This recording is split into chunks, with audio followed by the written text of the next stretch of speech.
மரச்செக்கு எண்ணெய்க்கு மாறுவோம், ஆரோக்கியத்தை காப்போம். மினாலியா மரச்செக்கு கடலை எண்ணெய், நல்லெண்ணெய் மற்றும் தேங்காய் எண்ணெய். மினாலியா, ஆரோக்கிய ஐஸ்வர்யம் பெருகட்டும். திரள் நிதி எவன் கோடி கோடியா கொடுத்தா சொல்லு. 2026 சீமான் வந்து முதல்வர் ஆவார். அதற்காக எல்லாரும் வந்து பேசிட்டு இருக்காங்க. அந்த எதிர்க்கட்சி இந்த தம்பி எதிர்க்கட்சி யாரு? தாவேக்கான்னு வச்சுக்கலாமா? தாவேக்கா எப்படி தம்பி சொல்லுவீங்க? தம்பி விஜய் கட்சிக்காரர்களையும் இந்த மண்ணினுடைய வாழ்வாதார பிரச்சனைக்கு எந்த களத்தில் நீங்க ஒரு புகைப்படத்தை காட்டுங்க. திறந்தா இன்னைக்கு இணையத்தில் என்ன பாக்குறீங்க? சீமான் சீமான் சீமான் சீமான். கடவுளை கூட கும்பிட மாட்டான் உங்களுக்கு. சீமான் இந்த மண்ணில் மக்களுடைய செல்வாக்கை பெற்றுவிட்டார். நீ அடுத்த முதல் எந்த உனக்கு அந்த அங்கீகாரம் இருக்கு? நடிகர் ஆனா நீ வந்து இதாகிட முடியுமா? எம்ஜிஆர் வந்து முதலமைச்சர் ஆகலையா? அப்படி கேட்ப. எம்ஜிஆர் வந்து பயிற்சி எடுத்துக்கிட்டார். யார்கிட்ட? அண்ணா போன்ற பேரறிஞர்கிட்ட பயிற்சி எடுத்த பிறகு தான் எம்ஜிஆர் வந்தார். நீ யார்கிட்ட பயிற்சி எடுத்த சொல்? சீமான் அவர்களும் வந்து பயிற்சி எடுத்திருக்காரா யாராச்சும் கிட்ட? தம்பி 16 ஆண்டுகளா களத்தில் அதுக்கு முன்னாடி அதுக்கான முயற்சியில இருக்காரு. நம்ம ஏன் என்ன தம்பி என்ன முயற்சி? முயற்சி சொல்லுங்க, ஒரு முயற்சி சொல்லுங்க தம்பி. நீங்க இதெல்லாம் விட்டுட்டு தம்பி எடுத்தோனே முதலமைச்சர் ஆகும்னு நினைக்கிறார் தம்பி. அதுல என்ன தப்பு இருக்கு? இது தம்பி எடுத்தனா முதலமைச்சர் பயிற்சி தப்பு தம்பி. பயிற்சி இருக்கணும், கள பயிற்சி இருக்கணும். சரி, ஓகே. இப்போ வியூக வகுப்பாளர் பிரசாந்த் கிஷோரை வச்சிருக்காங்க. ஒரு அவங்களுக்கு தேர்தலுக்காக வேலை செய்ய வச்சிருக்காங்க. இதுல என்ன தவறு இருக்குன்னு நீங்க நினைக்கிறீங்க? பிரசாந்த் கிஷோர் சொல்ற ஐடியாவை கொண்டு எந்த கட்சி வெற்றி பெறாது. வச்சிருக்காருல்ல, யார வெற்றி பெற வச்சனாலதானே சார் இப்ப போறாங்க கூட. இப்ப எங்க இருக்காரு பிரசாந்த் கிஷோர்? இப்ப எங்க இருக்காரு? ஒரு கட்சி ஒண்ணு ஆரம்பிச்சிருக்காரு. பீகார் சட்டமன்றத்துக்கு வந்து ஆரம்பிச்சிட்டாரா? கட்சி ஆரம்பிச்சிருக்காரு. அதாவது அவரு சரியா முறையா கொடுத்திருந்தா மறுபடியும் வந்து திமுக பயன்படுத்தாதா? விஜய் இருக்க கொடுக்குறாரு. அதுதான் சொல்றேன், எங்க அண்ணன் கொழுப்புங்கிறாரு. அவர்கள் ஜெயிக்கணும் அப்படிங்கறக்காக ஒருத்தர் கூப்பிடுறாரு. அது கேட்கற காசு கொடுத்துதான் ஆகணும். தம்பி என்ன பண கொழுப்பு? நான் ஒண்ணு தம்பி பண கொழுப்பு தம்பி. சார் ஜெயிக்கணும் தான் சார் வராங்க. நான் களத்திலேயே ஒரு வியாபாரி. அப்போ வியாபாரியா இருந்து நீதிங்கிறதே கிடையாது, நேர்மைங்கிறதே கிடையாது. நீ ஈரோட்டு தேர்தலுக்கு வந்து தெரியும், நான் 13 நாள் அங்க வேலை பார்த்தேன், களத்தில் நின்னேன். இப்பதானே வந்தாரு அவர்கிட்ட. நீங்க அப்படி எப்படி இப்பதான் வந்தாரு? நீ எப்படி வந்து அடுத்த முதல்வர் நீ சொல்ற? அதுக்கான தகுதி வேணாமா? சொல்ல வேணாமா? தகுதி பெற என்னென்ன தகுதிகள் வேணும்னு சொல்லுங்க. முதல்வராக இந்த தகுதிகள் வேணும். இப்ப இருக்க முதல்வர்கிட்ட இந்த தகுதிகள் இருக்கு. ஒரு தகுதி இல்ல.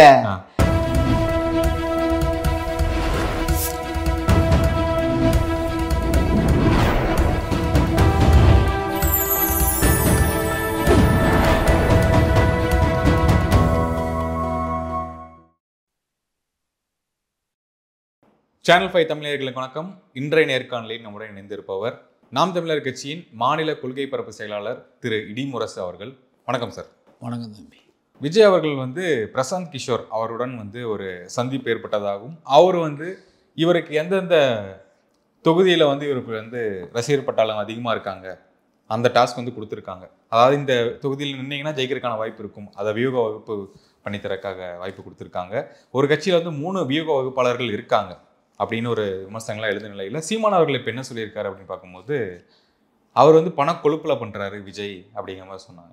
அதற்கு பதிலாக வந்து தாவேகா கட்சியினுடைய ஒரு கருத்து என்னன்னா, அவர் வந்து ஜெயிச்சா முயற்சி, தோற்றல் பயிற்சி அப்படின்ட்டு போயிடுவார், திரள் நிதி தானே அவர் அப்படிங்கிற மாதிரிலாம் கருத்து சொல்கிறாங்க. உங்களுடைய கருத்து என்ன? இப்போ என்னென்ன தம்பி, திமுக வந்து பிரசாந்த் கிஷோரை வச்சு இது பண்ணாங்க. அந்த இதை வந்து தம்பி விஜய் வந்து கடைப்பிடிக்கிறார். வடநாட்டுக்காரனை வச்சா ஐடியா கொடுத்தா நம்ம வந்து நேர நாற்காலில் உட்காந்து நினைக்கிறார். அது அண்ணன் வந்து தம்பிக்கிட்டு ஏற்கனவே ஒரு பிரச்சனை இருக்குது உங்களுக்கு, நாங்கள் நல்லது சொல்கிறோம், சரியாக சொல்கிறோம். தம்பி நம்ம புள்ள கெட்டுறக்கூடாது, ஏன்னா இந்த மண் நிலத்தின் புள்ள கெட்டுறக்கூடாதுன்னு சொல்கிறோம்.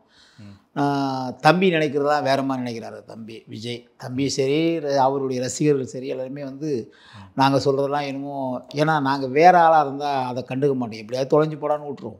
ஆனால் வந்து நம்ம புள்ளங்கிறதுனால, நம்ம தம்பிங்கிறதுனால கெடக்கூடாது.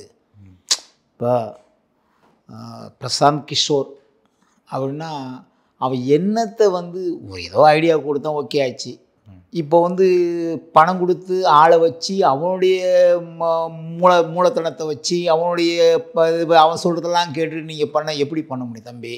அப்படி தானே ஜெயிச்சிருக்காங்க சில பேர். யாரு? மோடி அவர்களும் ஜெயிச்சிருக்காருல அந்த விஷயத்தில். ஸ்டாலின் அவர்கள் இப்போ ஜெயிச்சிருக்காரு 21 எலெக்ஷனில்.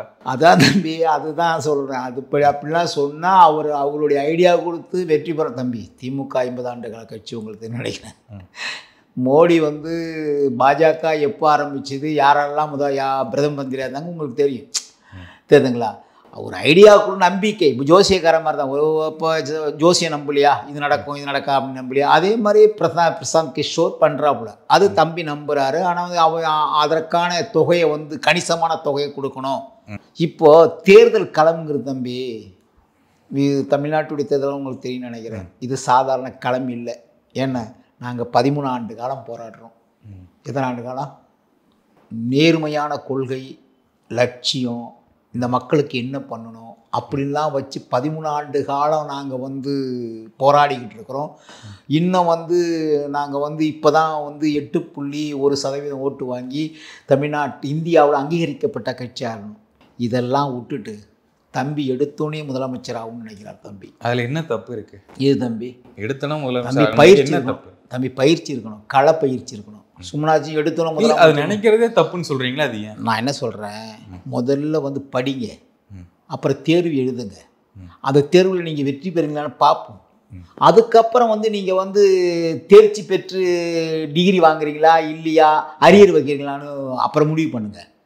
அதை விட்டு இப்பயே நான் வந்து முதலமைச்சர் ஆகிறோன்னா இது எப்படி இருக்குது? நம்ம ஒருத்தர் சொல்லுங்கள் பார்ப்போம். நான் தான் சொல்கிறேன், 13 ஆண்டு காலம் உங்களுக்கு உயர்ந்த லட்சியத்தை வச்சு போராடுற நாங்களே வெற்றி பெற முடியல தம்பி. எந்த நோக்கத்தில் வந்து நான் வந்து எடுத்தோன்னே முதலமைச்சர் ஆகிடுவேன், எந்த நம்பிக்கையில் சொல்கிறாரு? இல்லை, ஏன் சொல்லக்கூடாதுங்கிறீங்க? அது மட்டும் சொல்லுங்கள். ஏன் அந்த நினைப்பே இருக்கக்கூடாதுன்னு நீங்கள் நினைக்கிறீங்க? எல்லாரும் நினைக்கலாம் தம்பி, நீ கூட நினைக்கலாம், எல்லாரும் நினைக்கலாம். அடுத்த முதலமைச்சர் நினைக்கலாம் தம்பி. விஜயகாந்த் தெரியல, கேப்டன் தெரியல உங்களுக்கு? அவரை மாதிரி ஒரு வள்ளல் இந்த நாட்டில் இருந்தாங்களா? எல்லாரும் சொன்னான் அடுத்த முதல்வர் சொன்னான். கேப்டனால் வர முடிஞ்சுதா? 26 எம்எல்ஏ வச்சு எதிர்கட்சி தலைவராக தான் வர முடியுது கேப்டனால். அப்படிப்பட்ட எனக்கு தெரியும், நான் அதில் பணியாற்றிருக்கிறேன். நான் அதில் மாநில பேச்சாளராக இருந்திருக்கிறேன் தெரியுமா? எங்கே போனாலும் தம்பி, எங்கே போனாலும் ஒரு பொதுக்கூட்டம் நடத்துகிறோன்னா அதாவது நோட்டு பேனா புத்தக பை வாங்கி கொடுப்பாரு. நான் என் கையால் கொடுத்துருக்குறேன் 200 பேருக்கு. அப்படிப்பட்ட ஒரு தலைவன் கேப்டன். அவரே மக்கள் வந்து எவ்வளோ நாட்களுக்கு பிறகு, எத்தனை ஆண்டுகளுக்கு பிறகு 2 தேர்தல் சந்திச்சார்னு நினைக்கிறேன். அதுக்கு பிறகு தான் வந்து எதிர்கட்சி தலைவராக உட்கார முடியுது. அது கூட்டணியில். யார்? அம்மையார் ஜெயலலிதா கூட கூட்டணி போட்டதுனால தான் வந்து சில எம்எல்ஏக்கள் அவர் மட்டும்தான் வந்து விருதாச்சலத்தில் வெற்றி பெற்றார்னு நினைக்கிறேன். அதுக்கப்புறம் வந்து தேர்தலை சந்தித்து எதிர்கட்சி தலைவராக உட்காந்தாரு. அவரே அப்படி. நீங்களாம் ஏமாத்துறங்க. ஓகே, இப்போ நீங்கள் விஜயகாந்த் கூட கம்பேர் பண்ணுறீங்க. அவரும் ஆகட்டும், கமல்ஹாசன் அவர்களாகட்டும், ஒரு வயது முதிர்ந்த அப்புறம் தான் வராங்க. அதாவது அவங்களுடைய கெரியரே கொஞ்சம் ட்ராப் ஆகிற ஸ்டேஜில் தான் வராங்க. அவனுடைய கெரியத்தோட உச்சத்தில் இருந்து நான் வந்திருக்கேன் அப்படின்னு தான் விஜயோடைய கோரிக்கை. தம்பி பைத்தியகாரமாக இருக்குது தம்பி பேசுறது. அதாவது என்னென்னா, நான் தான் சொல்கிறேன், கேப்டன் போல இந்த உலகத்தில் அள்ளி கொடுத்த எம்ஜிஆருக்கு பிறகு வல்டர் கேப்டன் சொல்லுவாங்க. அவராலேயே வர முடியல, போராட்டம். உங்களுக்கு நீ தெரியாமல் அதாவது இல்லை, நாளைக்கு இப்போ சிவகார்த்திகேயன் வரும்போது விஜயோட பெரிய ஆள் இல்லை, வள்ளல் அப்படின்னு சொல்லுவீங்களா? யார? நீங்கள் வந்து கேப்டனுக்கும் தம்பி விஜய்க்கு நான் பேசிக்கிட்டு இருக்கிறேன். சிவகார்த்திகேயனை பற்றி நீ தம்பிங்க எல்லாம் வந்து அதெல்லாம் வரவே இல்லை. இல்லை, இப்போ நீங்கள் என்ன கம்பேர் பண்ணுறீங்கன்னா இவரை விட அவர் உயர்ந்தவர் அப்படிங்கிற கம்பேரிஷன் தான் வரீங்க. உண்மை. விஜய் மட்டும்தான் போராட்டத்தில் கொடுக்குற குணத்தில் தம்பி விஜய் இது வரலை வந்து அதாவது அரசியலுக்கு வராத முன்னாடி யாருக்காவது கொடுத்த வரலாறு உண்டா? அரசியல் ஆரம்பித்த பிறகு இந்த பனையூரில் ஏதோ இடம் கொடுத்தாங்கிறதுக்காக ஏதோ தம்பி கொடுத்தா நான் கேள்விப்பட்டேன். ஆனால் விஜயகாந்த் அப்படி இல்லை. ரசிகர் மன்றம் இருக்கிற போதே எத்தனை பேர் படிக்க வச்சார், எத்தனை ஐஏஎஸ் ஐபிஎஸ் எவ்வளோ பெரிய படிக்க வச்சார். அவ்வளோ பெரிய தலைவன் கேப்டன். நான் என்ன சொல்கிறேன்னா, கேப்டனாலேயே எல்லாம் சொன்னான். அடுத்த முதல்வர் கேப்டன் தான் சொன்னான். கேப்டனாலேயே வர முடியல, போராடி கடைசியாக வந்து 26 சட்டமன்ற உறுப்பினரோட எதிர்கட்சி தலைவராக உட்காந்தாலும் அதுக்கு ஒரு உடல் நோய்வாய்ப்பட்டு இப்போ இறந்து போயிட்டார். நீ எந்த வயதில் வந்து சரின்னு நான் கேட்குறேன். நீ அடுத்த முதல் எந்த உனக்கு அந்த அங்கீகாரம் இருக்குது நடிகர் ஆனால் நீ வந்து இதாகிட முடியுமா? எம்ஜிஆர் நீ ஒன்றே சொல்லுவேன், எம்ஜிஆர் வந்து முதலமைச்சர் ஆகலையா அப்படி கேட்பேன். எம்ஜிஆர் வந்து பயிற்சி எடுத்துக்கிட்டார். யார்கிட்ட? அண்ணா போன்ற பேரறிஞர்கிட்ட பயிற்சி எடுத்த பிறகு தான் எம்ஜிஆர் வந்தார். நீ யார்கிட்ட பயிற்சி எடுத்த சொல்? நீ பயிற்சி எடுத்த ஆளை சொல். நான் வந்து அரசியல்ல இன்னாரிடத்துல பயிற்சி பெற்றேன், 10 ஆண்டு காலம் நான் அரசியல் பணியாற்றி இருக்கிறேன். சீமானவர்களும் வந்து பயிற்சி எடுத்திருக்காரா யாராச்சும் கிட்ட? தம்பி 16 ஆண்டு காலத்தில் அதுக்கு முன்னாடி பல மேடைகள்ல பேசாத மேடையே கிடையாது. அதாவது திராவிட மேடையாக இருந்தாலும் சரி, தமிழ் தேசிய மேடையாக இருந்தாலும் சரி, பல மேடைகள்ல எங்க அண்ணன் திருமாவளவன், குளத்தூர் மணி அண்ணன் எல்லார்ட்டையும் வந்து பேசி இந்த நாட்டினுடைய நிலைப்பாட்டை, இந்த நாட்டினுடைய நன்மைத்தன்மையை தெரிஞ்சுக்கிட்டு அதுக்கப்புறம் கட்சி ஆரம்பிச்சாரு சீமான். புரியுதுங்களா? இவர் வந்து தம்பி வந்து அதாவது இப்போ அந்த தாவேக்கா ஆரம்பிக்காத மாதிரி தம்பி எந்த கட்சியில் இருந்தாரு நீங்க சொல்லுங்க பார்ப்போம். எதுலையும் இல்லை. எது அப்புறம் எப்படி நீங்க வந்து நான் வந்து நேரா முதலமைச்சர் எப்படி? நான் இங்க என்ன சொல்றோம், தம்பி பயிற்சி எடுங்க, களத்தில் என்ன சொல்றீங்க? ஒரு பயிற்சி இருக்கட்டும் அப்படிங்கிறீங்க. என்ன தம்பி? ஒரு 5 வருஷம் களத்தில் இருக்கட்டும் அப்படிங்கிறீங்க. ஆமா, ஹைட்ரோ கார்பன், மீத்தேனு, ஈத்தேனு, அது கூடங்குள அணுகுலை பிரச்சனை, ஸ்டெர்லைட்டு இருக்கிற இன்னைக்கு பரந்தூர் விமான நிலைய பிரச்சனை, இந்த அது காட்டுப்பிள்ளி அதானி துறைமுகம் கட்டுறான் அது பிரச்சனை, எல்லாத்தையும் போய் களத்தில் போய் மக்கள் பிரச்சனையை கேட்டு மக்களுக்காக போராடுங்க. அதுக்கப்புறம் வந்து தேர்தல் நில்லுங்க, மக்கள் உங்களை ஏற்றுக்கிட்டா நீங்கள் வந்து மக்கள் ஓட்டு போட்டால் நீங்கள் முதலமைச்சர் ஆகுங்க. ஒரு இது வேணும்ல. இப்போ நாங்கள் சொல்கிறோம் 8.1% ஓட்டு வாங்கியிருக்கிறோம், அங்கீகரிக்கப்பட்ட கட்சியாக இருக்கிறோம், 13 ஆண்டு காலம் 14 ஆண்டு காலம் போராடுறோம், போராட்ட களத்தில் நிற்கிறோம், எந்த கட்சியோட கூட்டணி இல்லை நிற்கிறோம். அதனால் நாங்கள் சொல்கிறோம், நாங்கள் 2026 நாங்கள் முதலமைச்சராக, எங்கள் அண்ணன் சீமான் முதலமைச்சர் ஆவார், நாட்டு மக்கள் ஓட்டு போட. நீ எதை வச்சு சொல்கிறாங்க? நான் நீ ஏதாவது ஒரு ஆதாரம் சொல்லு. இதை விட்டுட்டு நாங்கள் அதாவது அதுக்கான முயற்சியில் இருக்காரு, நம்ம ஏன் என்ன தம்பி என்ன முயற்சி? முயற்சி சொல்லுங்க, ஒரு முயற்சி சொல்லுங்க தம்பி. நீங்க என்ன முயற்சி? மாநாடு போட்டு அஞ்சல் அம்மாவும் பெரியாரு காமராசரு இவங்க படத்தெல்லாம் வச்சுட்டா முயற்சியா தம்பி? நீங்கள் யாரு, உங்கள் பாட்டில் எவ்வளோ மருந்து இருக்குன்னு மக்கள் பார்க்கணும். நீங்கள் முதல்ல 1 மணி நேரம் பேசுங்க. இந்த நாட்டுடைய வரலாறு, மொழி, பண்பாடு, கலாச்சாரம், வேளாண்மை, இந்த மண்ணில் இந்த நிலத்தில் எவ்வளவு ஆறு ஓடுது, எவ்வளவு ஏரி இருக்குது, எவ்வளவு தாங்கல் இருக்குது, எவ்வளவு தருவு இருக்குது, எத்தனை மக்கள் வாழ்கிறாங்க, எங்கே சோளம் விளையுது, எங்கே கம்பு விளையுது, எங்கே நெல் விளையுது, இதெல்லாம் வந்து பேசுங்க. நீங்கள் உங்களை முதல்ல தலைவராக இந்த மக்கள் அங்கீகரிக்கணும். அதற்கான தகுதியை பெற்றுட்டீங்களா? எடுத்தனே முதலமைச்சர் எப்ப எந்த இதுல சொல்றீங்க நீங்க? சரி, ஓகே. இப்போ வியூக வகுப்பாளர் பிரசாந்த் கிஷோரை வச்சிருக்காங்க, ஒரு அவங்களுக்கு தேர்தலுக்காக வேலை செய்ய வச்சிருக்காங்க. இதுல என்ன தவறு இருக்குன்னு நீங்க நினைக்கிறீங்க? நான் சொல்லிட்டேன், 50 ஆண்டு காலம் திமுக. அவங்களே வந்து அவருடைய உதவி வேணும்னு போயிருக்காங்கல்ல சார். அவங்க அதுதான் சொல்றேன். அவங்க வந்து இப்படி போனா தம்பி, பிரசாந்த் கிஷோர் சொல்ற ஐடியாவை கொண்டு எந்த கட்சி வெற்றி பெறாது. அதாவது ஒரு ஐடியா கொடுக்குறான், அவ்வளவுதான். அவனை சேப்பா இருக்கிறவன் போய் சொல்ல மாட்டான், நம்புறான். தெரியுதுங்களா? வச்சிருக்காருல்ல, யார வெற்றி பெற வச்சனாலதானே சார் இப்ப போறாங்க கூட. இப்ப எங்க இருக்காரு பிரசாந்த் கிஷோர்? இப்ப எங்க இருக்காரு? ஒரு கட்சி ஒன்று ஆரம்பிச்சிருக்காரு, பீகார் சட்டமன்றத்துக்கு வந்து ஆரம்பிச்சிட்டாரா? கட்சி ஆரம்பிச்சிருக்காரு. அதாவது அவரு சரியா முறையா கொடுத்திருந்தா மறுபடியும் வந்து திமுக பயன்படுத்தாதா? நான் என்ன சொல்றேன், அடுத்தவங்க ஐடியாவை கேட்டு நீ வேலை செய்ய தமிழ்நாட்டில் வந்து அரசியல் பண்ண முடியாது. ஏதோ திமுக பணம் கோடி கோடியா இருக்கு, விஜய் இருக்கு கொடுக்குறாரு. அதுதான் சொல்றேன், எங்க அண்ணன் கொழுப்புங்கிறாரு.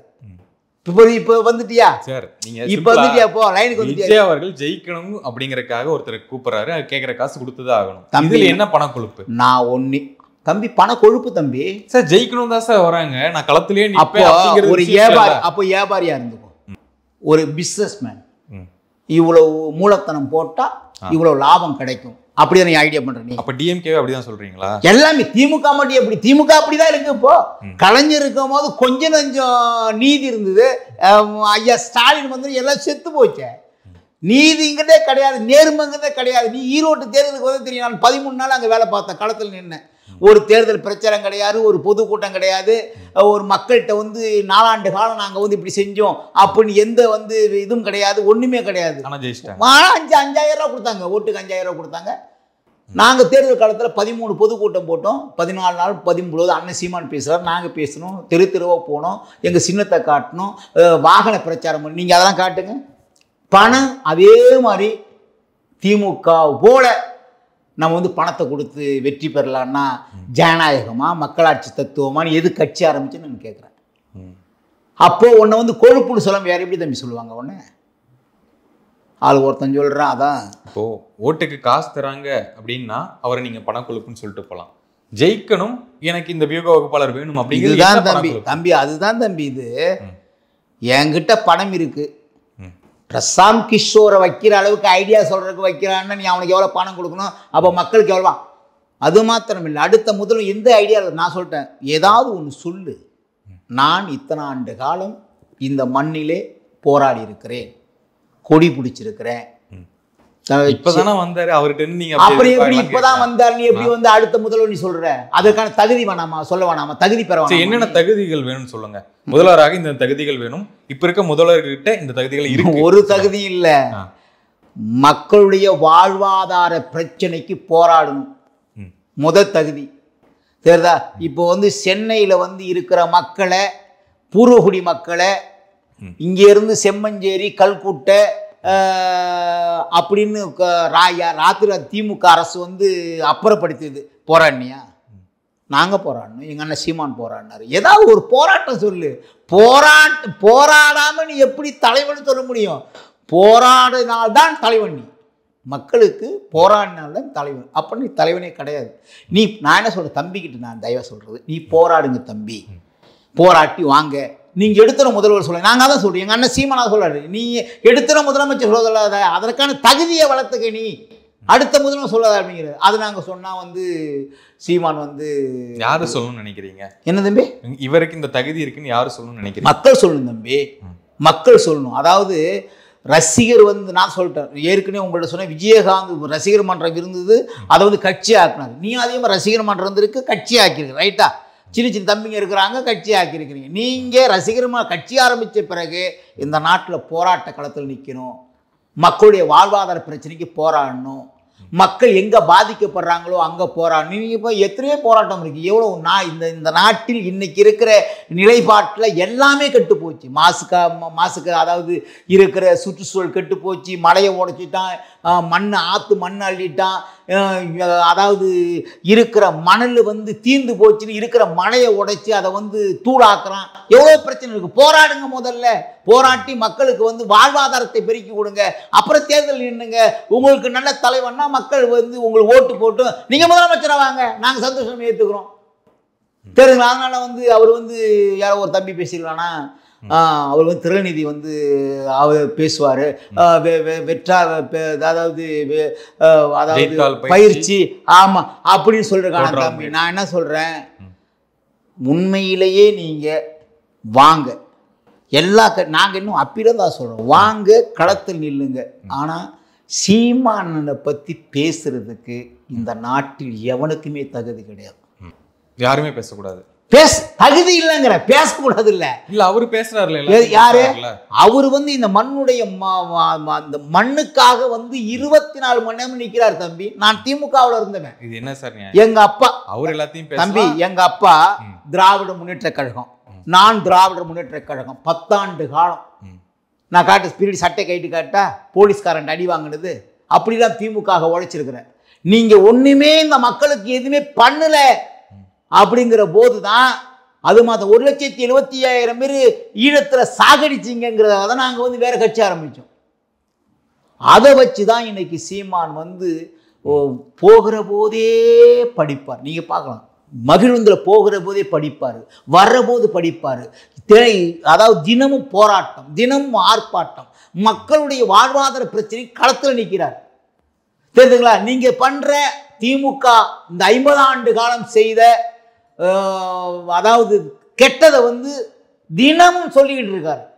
அந்த மாதிரி ஒரு போராட்டவாளியை பற்றி பேசுறதுக்கு வா, களத்தில் நில்லு. நான் சொல்கிறேன், நான் நின்றுருக்கேன் தம்பி, எங்கள் அண்ணன் கூட என்ன இப்போ நான் சொல்கிறது hydro carbon, methane, ethane, Sterlite, கூட உங்களை அணுகுலை பிரச்சனை, பரந்துரு விமான நிலைய பிரச்சனை, நீட்டு, வேங்க வயல் பிரச்சனை, எல்லாத்துக்கும் நாங்கள் போராடுறோம். நான் இருக்கிறேன். வேணா உங்களுக்கு வந்து நான் வந்து அந்த புகைப்படத்தை நான் போராடிய புகைப்படத்தை காட்டுறேன், வாயில் தண்ணி கூட குடிக்காம. அதே மாதிரி விஜய் கட்சிக்கு விஜயும் தம்பி விஜய் நான் குறை சொல்ல, தம்பி விஜயையும் தம்பி விஜய் கட்சிக்காரர்களையும் இந்த மண்ணினுடைய வாழ்வாதார பிரச்சனைக்கு எந்த களத்தில் நீங்கள் ஒரு புகைப்படத்தை காட்டுங்க, அதற்கான தகுதியை நீங்கள் வளர்த்துக்கின்னு நாங்கள் சொல்கிறோம். ஒன்றுமே இல்லாமல் நான் அடுத்த முதலமைச்சர் ஆகிடுவேன். அவர் வந்து திரள் நிதி வாங்குறாருன்னா யார் கொடுத்தா திரள் நிதி? எத்தனை லட்ச ரூபா கொடுத்தீங்க? சும்மா எல்லா பையனும் சொல்லி இப்போ என்ன நான் எல்லா பையனும் அதான் சொல்கிறான். சீமான திறன் இது வாங்குறாரு, ஒன்று அரசியல், அடுத்தவன் சொல்கிறது, இன்னொன்று ஆமக்கறி தின்னாரு, அது ஒன்று, இன்னொன்று வந்து இந்த விஜயலட்சுமி ஆள்களை விட்டு ஏதாவது ஒன்று கிளப்பி விட்டு பண்ணுறது. ஆனால் உண்மையும் நேர்மையுமான அரசியலை எவனாவது பேசுகிறான்னா தமிழ்நாட்டில் ஒருத்தனும் பேசுறது நானே பார்த்துக்கிட்டு இருக்கிறேன். இல்ல பாஜக அண்ணாமலை பேசுறாரு அப்படின்லாம் வருது இல்ல? என்னது பாஜக அண்ணாமலை தெளிவா பேசுறாரு, படிச்சவரு அப்படின்னு வருது இல்ல? தம்பி, அண்ணாமலை தம்பி பேசுற அரசியல் வந்து இந்த மண்ணுக்கு ஏத்துக்காது. அவர் வந்து டெல்லி அரசியல் தம்பி பேசுறாரு. டெல்லியில தான் வந்து அங்கே வந்து அவருக்கு வந்து எம்டி இருக்கிறாங்க, மேனேஜிங் டைரக்டர் இருக்கிறாங்க டெல்லியில். அமித்ஷா, மோடி, அப்புறம் வந்து நிர்மலா சீதாராமன்லாம் அங்கே இருக்கிறாங்க. அவங்க சொன்னாங்கன்னா இவர் வந்து மார்க்கெட்டிங் மேனேஜர் தம்பி. ஓகே, யாரு தம்பி அண்ணாமலை அவர்கள் வந்து அவருடைய கட்சிக்கு எம்டி. ஆமா, எங்க கட்சிக்கு எம்டி, நாம் தமிழர் கட்சிக்கு தமிழகத்துக்கு அவர் எம்டி தம்பி. அப்புறம் நம்ம அவர் தான் டைரக்டர், அவர் சொன்னாதான் எல்லாமே ஓகே ஆகும். ஆனா தம்பி வந்து தம்பி மாத்திரம் இல்லை, நம்ம அண்ணாமலை தம்பி மாத்திரம் இல்லை, குறையா சொல்றேன்னு நினைக்காதீங்க.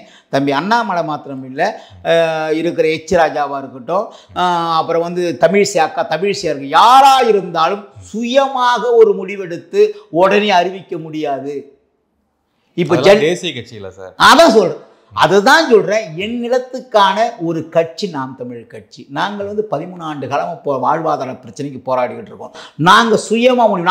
நாளைக்கு வந்து ஒரு பிரச்சனையா இருக்கிற சென்னையில் எங்கேயாவது ஒரு குடிசையை வந்து காலி பண்ணுறான்னா மறுநாள் காலைல 6 மணிக்கு ஜீவோன்னா எங்கள் அண்ணன் போட்டாரன்னா நாங்கள் 100 பேர் அங்கே போய் நிற்போம், 2000 நிற்போம். இது தம்பி அண்ணாமலைன்னா அங்கே வந்து தம்பி கேட்கணும், ஐயா இந்த மாதிரி நடக்குது, திமுக இந்த மாதிரி பண்ணுது, நாங்கள் போகலாமான்னா இசை கொடுத்த பிறகு தான் வரணும். அவங்க வேற, அவங்க இருக்கிறது நிலை வேற, எங்க நிலை வேற. நான் சொல்றது என்னன்னா, திரள் நிதி எவன் கோடி கோடியா கொடுத்தா சொல்லுங்க. இந்த அவதூறை பரப்பணும்னு அடுத்தவன் சொல்றாங்கிறத தம்பி விஜய் நான் குறை சொல்ல, அந்த கட்சியில் இருக்க மறுப்பு தெரிவிக்கல. இப்ப நாம் தமிழர் சார் மறுப்பு தெரிவிக்கல, என்னது திரள் நிதி இல்லை அப்படின்ட்டு. தம்பி நாங்க மேடைக்கு மேல மறுப்பு சொல்றோம் தம்பி. யாராவது நீங்க ஒரு 500 ரூபா வாங்க முடியாது தம்பி. என்ன ஒண்ணுன்னா, உங்கள் அதாவது இங்கேருந்து அதாவது அயல்நாடு போய் வாழ நம்ம தம்பிங்க இங்கே நடக்கிற இந்த பொதுக்கூட்டம், இந்த ஆர்ப்பாட்டம், அதாவது தேர்தல் பரப்புரை, இதுக்கெல்லாம் வந்து ஒரு தனிப்பட்ட மனுஷன் எந்த அதாவது பின்புலமும் இல்லாத ஒரு அமைச்சர் புள்ள கிடையாது, ஒரு முதலமைச்சர் புள்ள கிடையாது, இல்லை ஒரு பெரிய தொழிலதிபர் புள்ள கிடையாது. அவர் பார்த்தாரு, என் மக்களுக்கான வாழ்வியல் வந்து செத்து போயிட்டு இருக்க, இது எப்படியாவது வந்து தாங்கி பிடிக்கன்னு வந்தார். அவர் எல்லாத்தையுமே வந்து சேவ் பண்ண முடியுமா? அதனால இங்கேருந்து போய் கடல் கடந்து வாழும் நம்ம தம்பிங்க, இன உணர்வும் மான உணர்வு கொண்ட தம்பிங்க ஏதோ ஒரு 100 ரூபாய் நிதி கொடுக்குறாங்க. அதை என்ன பண்ணுறாங்கன்னா, தேர்தல் பிரச்சாரத்துக்கு, பொதுக்கூட்டத்துக்கு, ஆர்ப்பாட்டத்துக்கு, போராட்டத்துக்கு, இந்த ஒளிபெருக்கி ஒளி வாங்கி இருக்கிற அந்த மின் விளக்கு இதெல்லாம் போடுறது செலவு பண்ணுறாங்க. இவ்வளோதான் தம்பி, என்ன கோடி, அவ்வளோதான். இதுதான் செலவாகும். இவ்வளோ சொல்கிற மாதிரி வந்து அக்கப்போர்த்தனமா எப்படி என்ன தம்பி? நான் சொல்லிடுறேன், சீமான் 2026 இந்த மண்ணில் முதலமைச்சர். நீங்கள் தெளிவாக வச்சுங்க, 2026 முதலமைச்சர். என்ன அந்த எதிர்கட்சி இந்த தம்பி எதிர்கட்சி யாரு? எதிர்கட்சி, அது எதிர்கட்சி யாரு வேணா இருக்கலாம். நான் அது யார் திமுக கூட இருக்கலாம், எதிர்கட்சியா இருக்கலாம். நான் அது போல தாவேக்கான்னு வச்சுக்கலாமா? தாவேக்கா எப்படி தம்பி சொல்லுவீங்க? தாவேக்கா வந்து மார்க் வாங்கணும் தம்பி. நான் தான் முதல்ல சொல்றேன், படிக்கணும், அப்புறம் வந்து தேர்வு எழுதணும், அதுக்கப்புறம் அதுக்கு வந்து தேர்ச்சி பெற்ற மார்க் வாங்கணும், அதுக்கப்புறம் வந்து நான் வேலைக்கு சேர்ந்து நல்ல வேலையில் சேரணும். அதை விட்டுட்டு படிக்காம தேர்வு எழுதாம நான் வந்து எனக்கு வந்து மேனேஜர் வேலை கொடுக்கணும், யாரை கொடுப்பாங்களா? அது கொஞ்ச நாள் ஆகணும், தெரியுதுங்களா? ஆனால் தம்பிங்க என்னென்னா புரிதல் இல்லாமல் சீமானை ஏன் சொல்கிறாரு, எதுக்கு சொல்கிறாரு, அப்படி புரிதல் இல்லாமல் இவங்க வாயில் வந்து பேசுங்க. நான் என்ன சொல்கிறேன், நீங்கள் பேசுங்க, உங்களுக்கு உரிமை இருக்குது. நம்ம எல்லாம் அண்ணன் தம்பி. நீங்கள் வந்து இப்போ குஜராத்தில் அங்கே வந்து வாழலாம், குஜராத்தி வாழலாம், போஜ்பூரி வாழலாம், எல்லோரும் வாழலாம், பேசுங்க, உங்களுக்கு உரிமை இருக்குது. ஆனால் அண்ணன் என்ன சொல்கிறாரு ஒரே ஒரு இதுதான், நம்ம தம்பி விஜய் கெட்டுறக்கூடாது, தம்பி பதப்படுத்து பக்குவப்பட்டு தம்பி வரட்டும். தம்பிக்கு மக்கள் வந்து செல்வாக்கு கொடுத்தாங்கன்னா, மக்கள் வந்து வாய்ப்பு கொடுத்தாங்க, தம்பி வரட்டும் சொல்கிறாரு. அதுக்குள்ளேயே நீங்கள் அள்ளி ஊத்துறீங்களாடா. நான் என்ன சொல்கிறேன், எதுக்கு நமக்குள்ளேயே சண்டை போடணுமா? எத்தனை பேர் சண்டை போடணுமா? அதாவது நான் சொல்கிறேன்னா, அண்ணன் சொல்கிறது என்ன, அதாவது தம்பி கஷ்டப்பட்டுறக்கூடாதுன்னு அண்ணன் சொல்கிறாரு. அதை புரியாமல் தம்பிங்க வந்து மேலே மேலே பேசிகிட்டு இருக்காங்க. தம்பிக்கெலாம் நான் ஒன்று சொல்கிறது என்னன்னா, முதல்ல வாழ்வாதார பிரச்சனை எங்களோட வாங்க போராடுங்க. நீங்கள் ஒரு பக்கம் போராடுங்க. தமிழ்நாட்டில் இன்றைக்கி எடுத்துக்கிட்டிங்கன்னா வந்து எங்கே பார்த்தாலும் பாலிய வல்லுறவு, அப்புறம் வந்து கொலை, நீதிமன்றத்தில் கொலை பண்ணுறான் தம்பி, கொலை எல்லாமே தமிழ்நாட்டுடைய சட்ட ஒழுங்கு எல்லாமே கெட்டு குட்டிச்சராவி, இந்த மண்ணுடைய வாழ்வாதாரம் எல்லாமே அழிஞ்சு போச்சு. அதுக்கு முதல்ல போராடுங்க. சீமான் வந்து குறை சொல்கிறதுல நீங்கள் என்ன வளர்ந்துட போகிறீங்க நான் கேட்குறேன். திமுக குறை சொல்லி பார்த்துட்டு ஏன்னா நீங்கள் பார்த்தீங்கன்னா திறந்தா இன்னைக்கு இணையத்தில் என்ன பார்க்குறீங்க, சீமான் சீமான் சீமான் சீமான், கடவுளை கூட கும்பிட மாட்டான் உங்களுக்கு. அத்தனை வந்து நீங்கள் இப்போ திறந்து பார்த்தீங்கன்னா வெறும் சீமானை தான் வந்துக்கிட்டு இருக்காரு. எல்லாருமே சீமானை குறை சொல்றது என்ன காரணம்னா, சீமான் இந்த மண்ணில் மக்களுடைய செல்வாக்கை பெற்றுவிட்டார். 2026 சீமான் வந்து முதல்வர் ஆவார். அதற்காக எல்லாரும் வந்து பேசிக்கிட்டு இருக்கிறாங்க. 2026 சீமான் இந்த மண்ணினுடைய முதல்வர், நல்லாட்சி கொடுப்பார். இன்னும் சொல்லப்போனால் எங்களுக்கு வந்து ரொம்ப பேர் வந்து எங்கள் கட்சியை வந்து தீவிரமாக கொண்டு போய் கீழ்மட்டவனை சேர்க்குறாங்க. அவங்களாம் நன்றின்னு சொல்லி நான் முடிக்கிறேன். ஓகே, உங்கள் நேரத்துக்கும் நேர்காணலுக்கும் மிக்க நன்றி. வணக்கம். வணக்கம் தம்பி.